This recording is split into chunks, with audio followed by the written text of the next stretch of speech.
Also press this bell icon. Assalamualaikum warahmatullahi wabarakatuh. Selamat pagi, siang, sore, malam bagi yang menonton di jam tersebut. Saya ucapkan terima kasih bagi teman-teman yang sudah support channel Edo Gagan ini. Dan saya juga mengucapkan terima kasih bagi teman-teman yang sudah share video-video saya, sudah mampir dan tekan tombol like-nya untuk video saya. Dan terima kasih juga bagi teman-teman yang sudah setia selama ini nimbrung di channel Edo Gagan ini. Dan setiap teman-teman yang komen di bawah, terima kasih banyak. Mohon maaf, ada beberapa yang bisa saya balas, ada beberapa yang juga yang tidak. Teman-teman bisa nanti langsung ke Instagram saya aja. Silahkan teman-teman komen di Instagram saya di feed terakhir atau di foto yang saya posting terakhir, nanti tanya jawab di situ aja. Insya Allah akan saya balas. Baik sahabatku semua, di video kali ini mungkin untuk seterusnya karena sudah kehabisan yang mau dibahas juga, pengetahuannya juga udah pada mentok semua ya, karena yang saya bahas itu semuanya sudah saya bahas ya, tinggal saya memperlihatkan aja ikan-ikan yang terupgrade. Tapi menjelang itu semua tentu harus ada refresh ya tentang mengenai ikan cupang secara dasar. Jadi kita akan back to basic atau kembali lagi ke dasar teman-teman. Tapi di sini akan saya buat videonya yang menarik agar semuanya dapat memahami.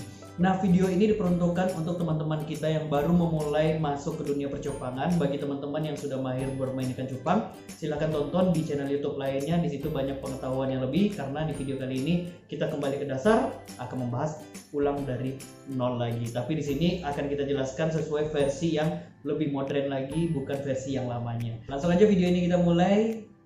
Jangan di skip karena banyak poin penting di sini teman-temanku semua. Brother, ikan cupang itu apa sih? Nah, untuk ikan cupang ini sebenarnya itu adalah nama nama seekor hewan yang berada di dalam air. Kalau kita biasanya kenalkan ikan cupang, kalau di luar sana, di luar Indonesia terutama, biasa dikenal dengan sebutan betta fish ya, betta fish. Nah, betta fish ini adalah jenis ikan cupang yang berada di area alam. Sebenarnya habitat itu di luar teman-teman. Dia biasa hidup di rawa dan di perairan yang tenang, dan di situ airnya juga tidak terkontaminasi dengan air limbah. Dan biasanya ikan cupang ini sifatnya itu dia tidak berkoloni ya kalau nggak salah itu bahasanya ya. Dan dia biasanya hidup di bagian air yang dangkal, dan dia biasanya main di sudut-sudut. Kalau di laut biasanya nggak ada, karena biasanya ikan cupang ini dia berada di habitat air tawar seperti itu. Habitatnya bisa dijelasin kembali? Nah, kalau habitatnya sendiri itu tadi saya sudah sampaikan, habitatnya itu di alam bebas, di air tawar. Tapi harus diingat, ikan cupang ini dia bisa bertahan hidup bukan di suhu yang sangat ekstrim.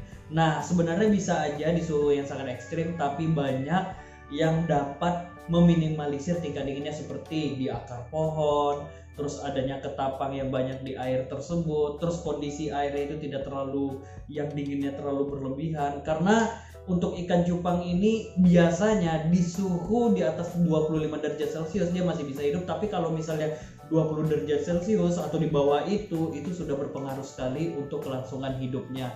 Mungkin si dewasa itu bisa bertahan, tapi kalau dia sempat kawin dan dia mempunyai burayak ini adalah ikan cupang anakannya, ini belum tentu bisa hidup dengan suhu air yang sangat rendah. Oh gitu. Terus makanan yang cocok untuk ikan cupang apa bro? Untuk makanan ikan cupang sendiri ini banyak teman-teman. Ada makanan jenis hidup, ada makanan yang sudah diolah. Nah, makanan apa saja yang cocok untuk ikan cupang? Dari segi hidup dulu, kalau teman-teman sempat mencari atau mau membeli, yang pertama itu makanan alternatif yang terbaik itu adalah kutu air.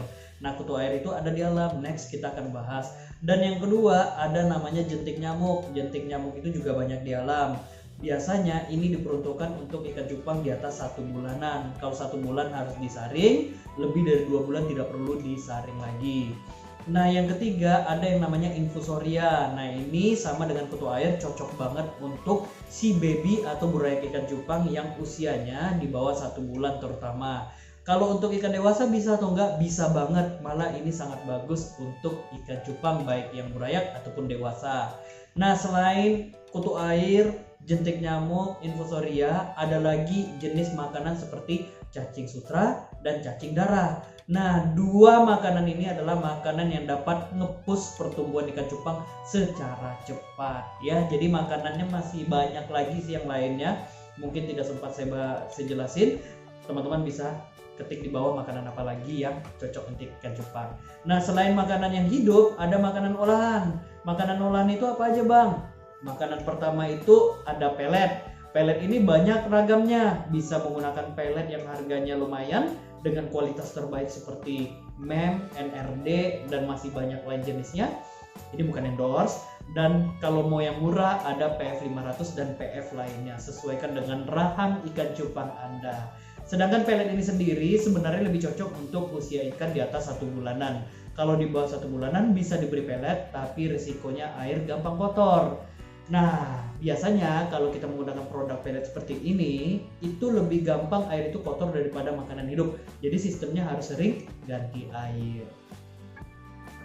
Kalau jenis ikan cupang banyak nggak? Kalau untuk serian ikan cupang ini sebenarnya banyak banget, tapi kalau kita bulatin itu ada jenis plakat, ada jenis half moon, ada jenis crown tail, ada juga jenis veil tail ya, ada juga jenis double tail, ada juga jenis apa lagi ya, seperti ikan katung apa sih namanya, wheel beta, terus ada lagi jenisnya, ayo apa lagi nih, banyak sih sebenarnya. Dan jenis plakat sendiri itu masih banyak kategori yang lain, next akan kita bahas. Dan half moon pun juga sama, banyak jenis yang lainnya teman-temanku semua ya, gitu sahabatku semua. Semoga membantu. Nanti bisa di-share di Google ataupun di YouTube ya. Apakah ikan cupang bisa dijadikan bisnis?